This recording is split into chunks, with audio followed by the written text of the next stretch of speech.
What up, y'all? It's your boy, Yo, the Earth is Flat. Coming back to you with another edition of The Plain Truth, exposing the global deception. Today, I just have to get these videos out here because I've been thinking about a lot of them. So we're just going to shoot this. We're not going to edit it. We're not going to practice it too much. I've already had to start it over. I'm just gonna let it rip. Uh, One of the biggest things that is on my mind right now is how deceived people are about such the simple things like the truth of the Bible. And I don't understand how someone could be so woke and studied some of these things as in depth as they have, but not taking the time to see the majesty and the incredible truths in the Bible. And I just have to say before anyone gets bored and turns this off is that I assure you, any topic you want to debate, pick my brain about, discuss, see if I know at least a little bit about, let's do it. Let's do it live. Let's do it anytime.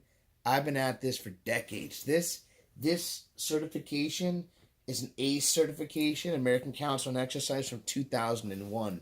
And I was already an expert in vitamins and minerals and pretty much leading the charge in alternative medicine like decades ago.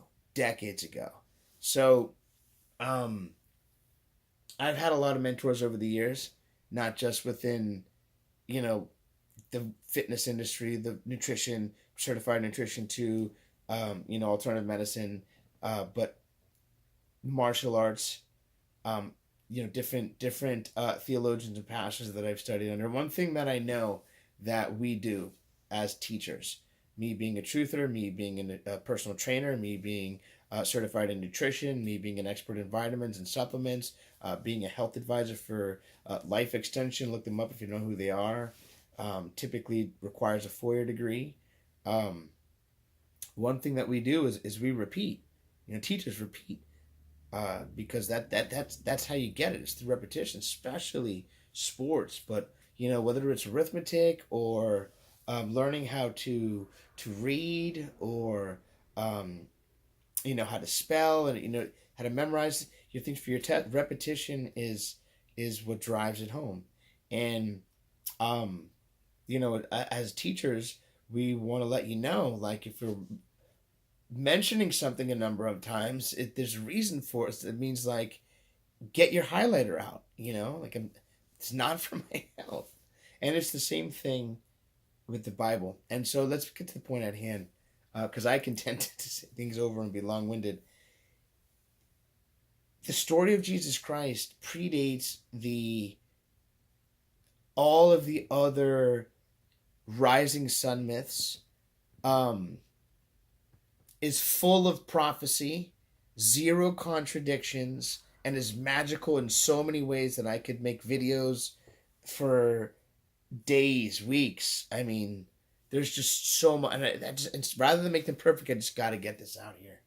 So it's undeniable that the scriptures are legit because of the prophecy, chock full of prophecy. There's no other way that information could have gotten in there if you understand it the way they do. Let me see if I can do a decent job of showing you. I think the numerology is pretty cool also. What I've decided to do is to take you through the first few chapters of Genesis, the very first book of the Bible. In my children's Bible here, this is my first Bible. You see that? This was given to me by my godfather and my uncle. Really is my cousin. He's just a lot older. 1977. Of course, I could not read in 1977, but before I could read, I was enjoying this wonderful Bible and really getting a lot out of it. And the reason was because of the pictures. The pictures in here tell basically your whole story. So you've got page 1 shows you God made the world. See that?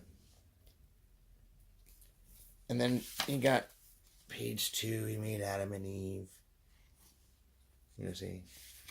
Page 3, Noah's Ark. And so this whole Bible is only like less than 100 pages, which means all 66 books were shortened, obviously, and it was done so that a kid could get the basic gist of it. Those first 3 pages that I showed you is a little bit longer in an actual Bible, but it's not much longer, and within that same amount of, you know, chapters of verses, rather, of the first chapter of the first book, Genesis, Jesus Christ, or the Messiah, it's not even Jesus Christ, the Messiah, the story of the Messiah is going to be told and retold and retold 7 times, that I can pull out quickly and easily. Really, it's easily more like 8 or 9, but easily 7, and we're going to stick with 7 because 7 means something. 7 means completion. So rather than go on all night, and rather than find out exactly how many they are, there's at least 7 times that the Messiah is mentioned within the first few pages of the Bible. And that's God, like, saying, like, do you it's all through the Bible for thousands of years, but literally it's over and over and over again within just the first few pages. So let me show you what I mean by that, because it's not saying Jesus Christ, Jesus Christ. It's not even saying Yeshua, Yeshua, Yeshua, or Messiah. It's you've got to understand the story. And when you understand the story and the majesty of the story and the magical messages, that's how you know it's real. That's how you know it's real. Not because you grew up in it, not because the faith was put there by your parents, or not because it's what you've chosen. Not real believers in it. We know because we know. That's how God speaks to you. So I gave you the gist of those first 3 pages. And I'm going to do this video again. We're going to stick on this topic for a few times. I'm going to get my computer out, connected to my TV behind where we're filming over here, get my notes up, and actually back up a little bit more if y'all are, for those of you that are interested of what I'm going to be pointing out here. But for now, just take my word for what I'm reading is here, and the visual aid will really reinforce this. The very first time we know that Jesus is mentioned is on page 1, chapter 1. It's verse 26. So you start here. God created what does it say?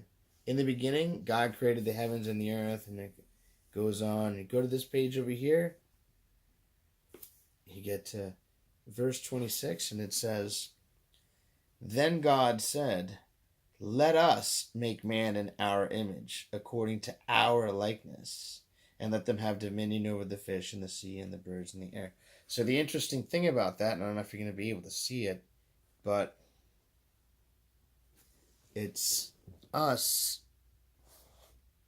capital. Let us. Oh, I knew that was going to happen. This is like a really crappy stand, guys and gals. Us. Then God said, it's backwards. Let us. And it's capital. So who is us? I've heard some theologians say he's talking to the angels, because the angels were created before the earth was. So before he started creating the earth on day 1, the angels were there already. So he could have technically been speaking to the other beings, which are angels, which were here before us. However, I tend to think, what I've also been taught by other theologians and other pastors, is that by us, and it being capital, is that he's speaking to Jesus. God knew that there would be this image of him.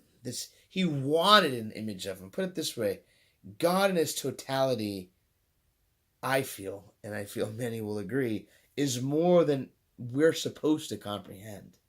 So he can't really be encapsulated in just a body, because he can take different forms. And we know that if we believe the scriptures.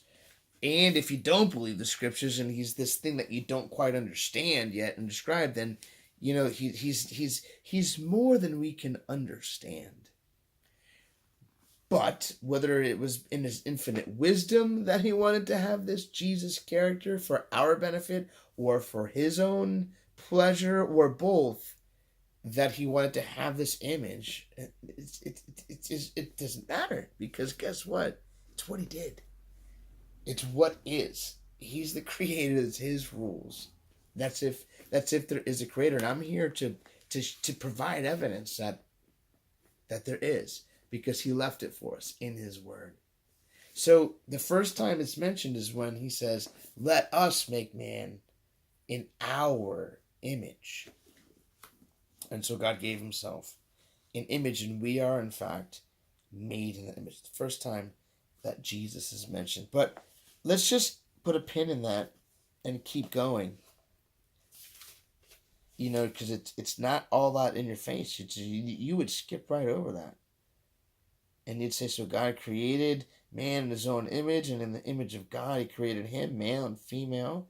God blessed them. God said to them, be fruitful, multiply. And it goes on. He made the earth.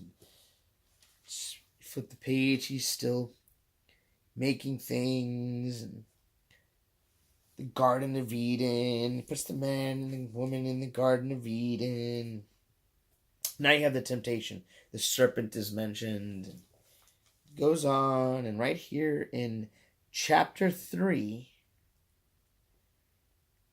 verse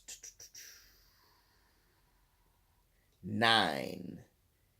The Lord God called to Adam and said, "Where are you?" So he said, "I heard your voice in the garden, and I was afraid because I was naked, and I hid." And God said, "Who told you that you were naked? Have you eaten from the tree which I have commanded you that you shouldn't eat?" And the man said, "The woman whom you have given me, she gave me of the tree, and I ate." God said to the woman, "What is this you have done?" The woman said, "The serpent deceived me, and I ate." So the Lord God said to the serpent, "Because you have done this, you are cursed more than all the cattle, more than every beast of the field. On your belly you shall go, you shall eat the dust all the days of your life. And I will put enmity between you and the woman, and between your seed and her seed. And he shall bruise your head, and you shall bruise his heel." I'm going to stop there. That's verse 15 in chapter 3. I've read this before, and this is the second mention of our Savior, of Yeshua, of this plan. And again, you'd skip right over that and say, what do you mean? I didn't hear Jesus. I didn't hear Yeshua. I didn't hear Messiah. I didn't hear King of Kings. I didn't hear Prince of Peace. I didn't hear, Emmanuel or any, I don't know how many people are following any of these things, but it's poetic, it's metaphoric, and you might not get it yet, but I'm telling you, bear with me. Let me see if I can explain. The serpent represents the snake, the forked tongue of NASA, for you that know that NASA means to deceive, or Nasha means to deceive. For those of you who know that Ouroboros, or the serpent that's chasing his tail, that represents affinity in the occult, is really an attempt for Lucifer to display his dominion over the world forever. That's why the Thule Society uses it. Many civilizations have worshipped. Get into focus. The serpent, who is Lucifer. And so, if there's enmity or there's beef between this serpent and between, her seed, well, then who is her seed, right? Is it Eve's seed? Well, some could be misled to believe that. I know Satan was. He thought that could be true. He might not have been completely sure, but he was sure enough to kill Eve's seed, which would be Abel. But that wasn't the seed that he was talking about. And I'm pretty sure he knew that might not be the case, because Adam slept with Eve, and chances were that child was just the result of her sexual activity with Adam. But he killed Abel anyway. And I'm going to show you that is the third mention of Jesus. So God, he gives Eve her punishment for being deceived. He gives Adam his punishment. So Eve's going to have pain in child rearing. Adam's going to, by the sweat of his brow, is going to have to feed these kids because the temptation was sexual in connotation. That's another story. But they receive their punishment, and then you have chapter 4, which is Cain murders Abel. And let's go to there, because now Abel, I'm sorry. Now Adam knew Eve and his wife, and she conceived and bore Cain. And she said, I have acquired a man from the Lord. And then she bore again, this time his brother Abel. Now Abel was the keeper of the sheep, and Cain was the tiller of the ground. And in the process of time it came to pass that Cain brought an offering of the fruit of the ground to the Lord. Abel also brought of the firstborn of his flock and of their fat. And the Lord respected Abel in his offering, but he did not respect Cain in his offering. And Cain was very angry, and his countenance fell. So the Lord said to Cain, why are you angry, and why is your countenance fallen? If you do well, will you not be accepted? And if you do not do well, sin lies at your door, and its desire is for you, but you should rule over it. So what happened right here? We have the third mention of Jesus, and it's in spirit this time, because Abel had the spirit of Jesus, the spirit of Yeshua, and Cain had the spirit of the Antichrist.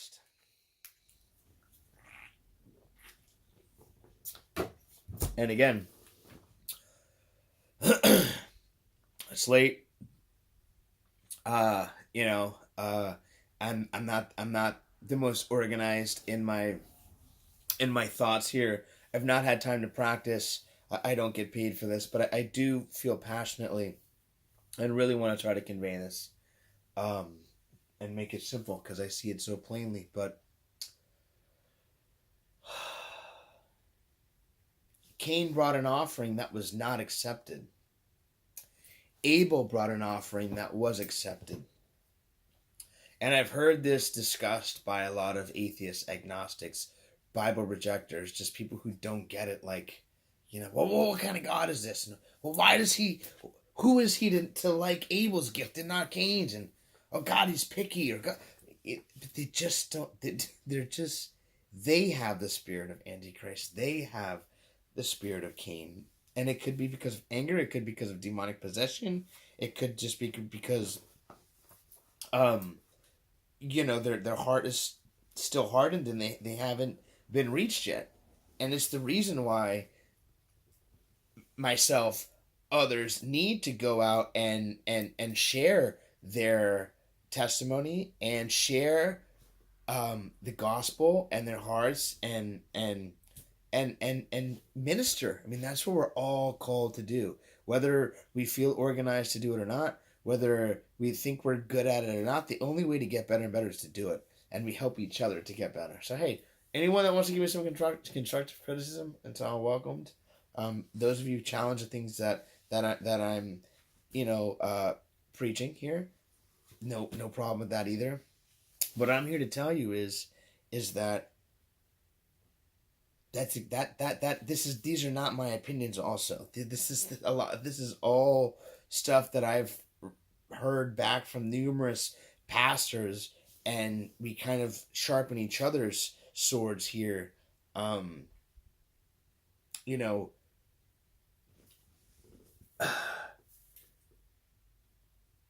Abel brought what God intended, and it wasn't just he got lucky and brought what God wanted. We know that because, as I read, God said, "Why are you upset?" When it says his countenance fell or his countenance fell, that means that like he saw he was pissed. So when God goes to him and says, "Well, why are you pissed? Had you done what you done what you were supposed to do, would you not be accepted?" What that one line right there, and that was explained to me that it's not that he just didn't know any better. God said it. He's like, "Why are you upset? If you did what you're supposed to, you'd be accepted." And that thing that you're supposed to do is the sacrifice. Is the sacrifice. And in Cain's life, I believe, he really was supposed to go and make a sacrifice. But his pride, he didn't have. He probably would have had to go and trade some of his food that he had grown to his brother, or ask his brother for a perfect lamb or sheep or whatever it was that God was asking that needed to be sacrificed. But Cain just like his parents, lacked faith and did not trust God, whether it was that they were tempted or just lacked the faith, which we all do, by the way, which is the reason why the sacrifice is needed. And that sacrifice is, in fact, God himself, and not his son, him himself. And the way that he describes the story is through this book, over and over and over again, and makes it undeniable.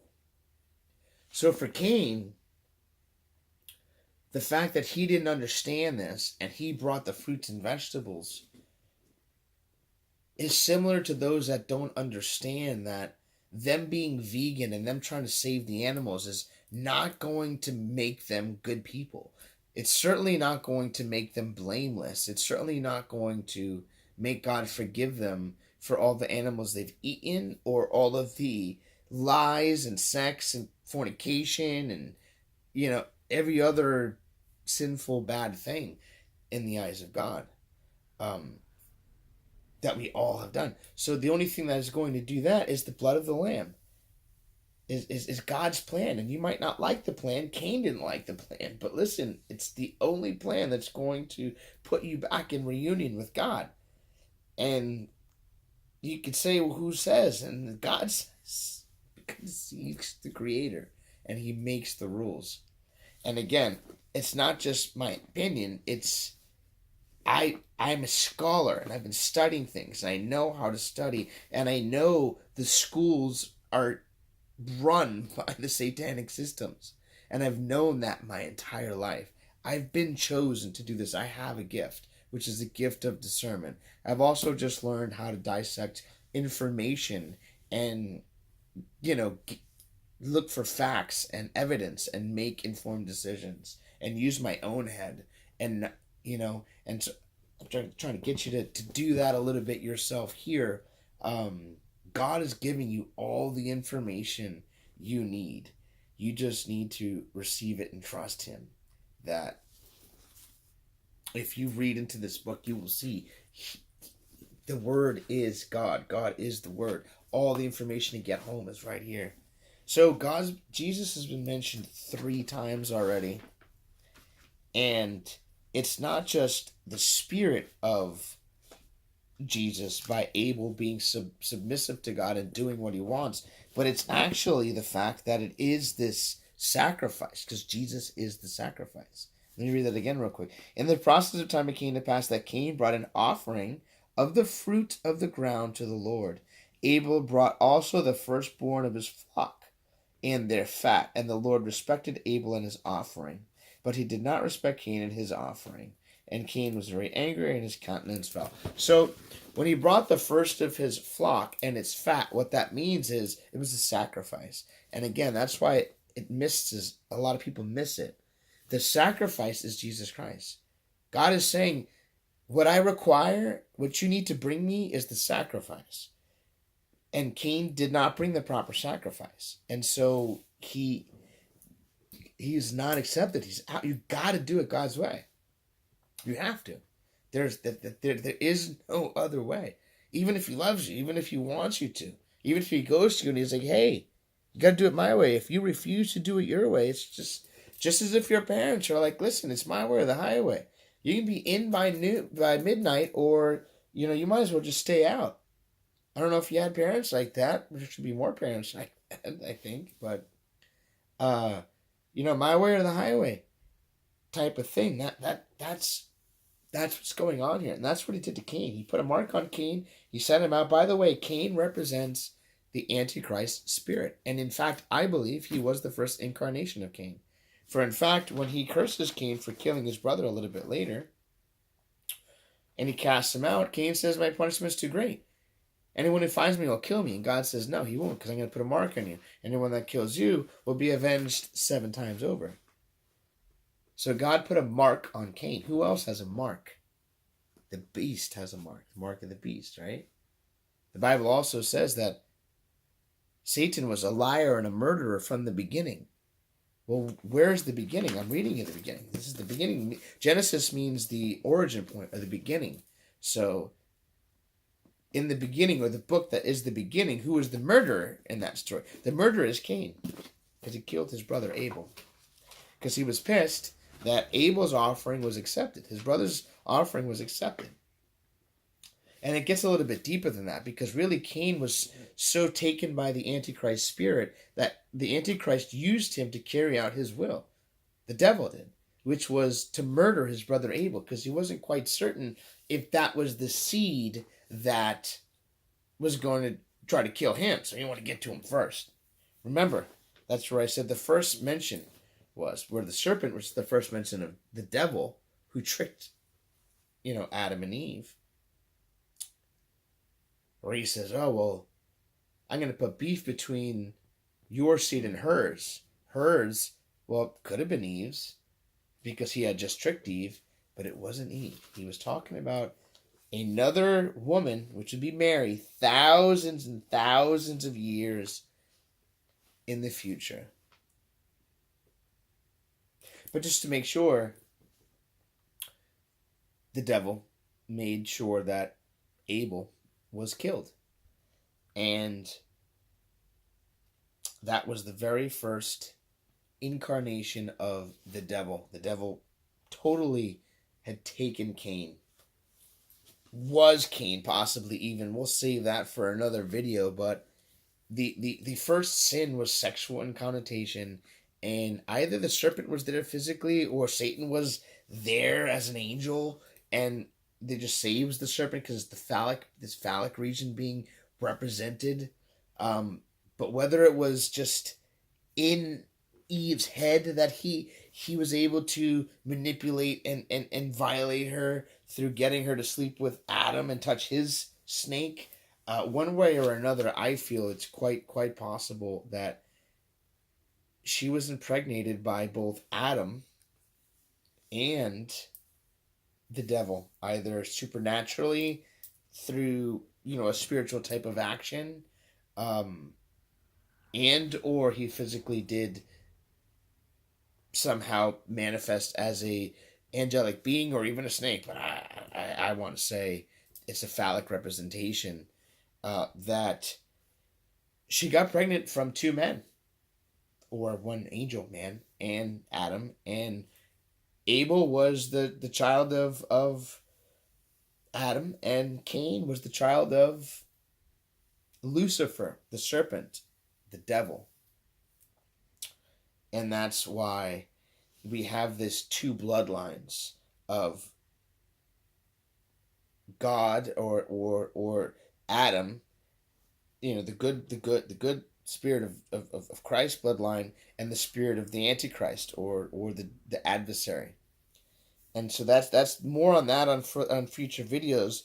But as we go on, we're going to see Jesus mentioned again, not so much further over,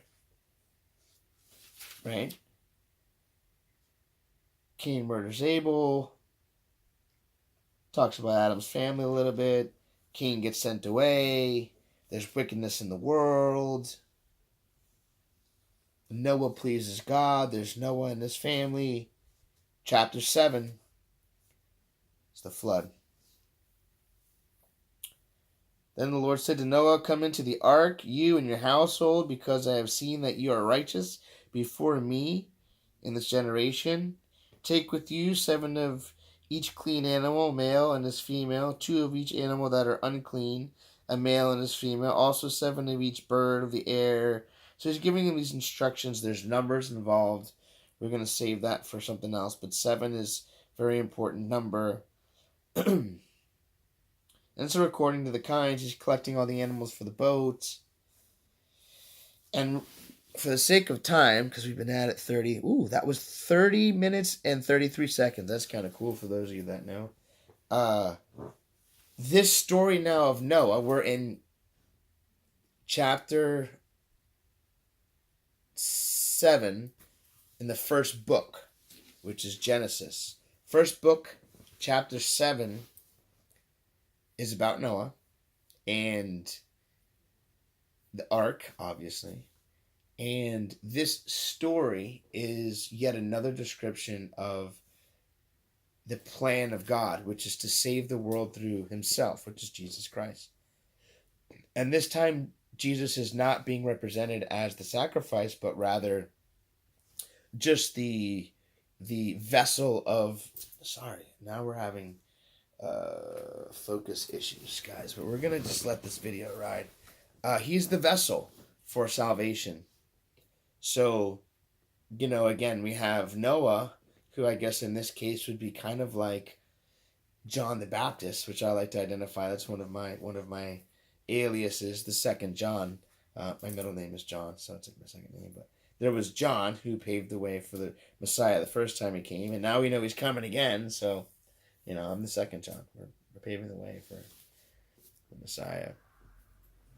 But Noah was kind of like the crazy, godly man saying, "Hey, get ready, you guys better save yourselves, and he, as far as I believe, he others were invited to turn from their sin and get on the ark, but nobody would turn from their sin. So they laughed at Noah, and the only ones that ended up going on the ark were Noah and his wife and his 3 sons and their 3 wives. And so these 8 people got on the ark. 8 is a number of new beginnings. We'll talk more about that later.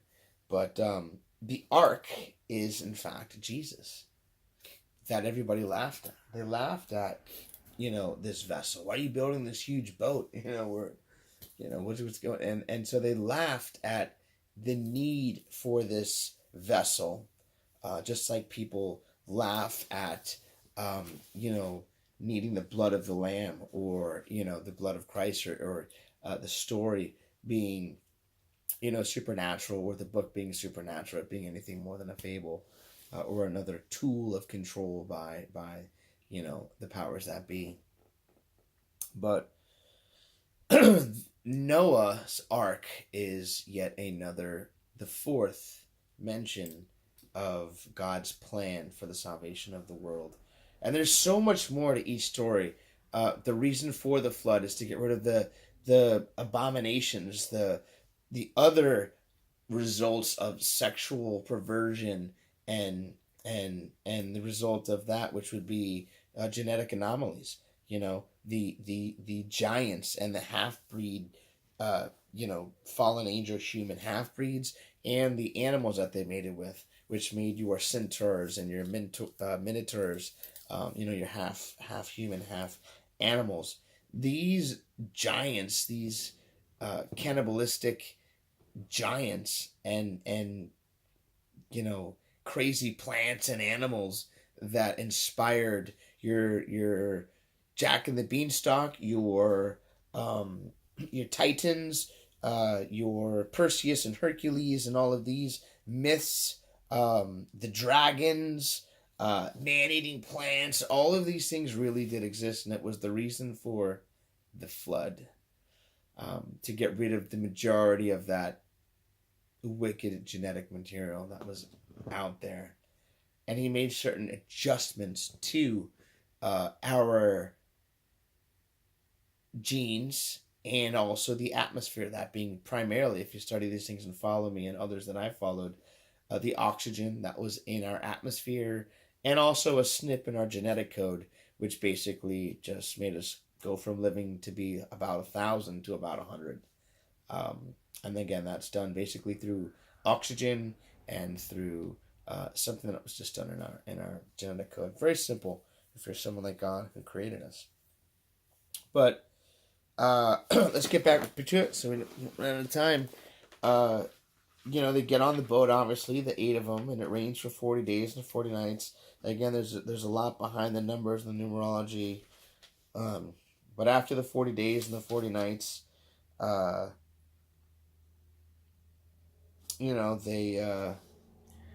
Noah's sending this bird out. I'm trying to find this for you.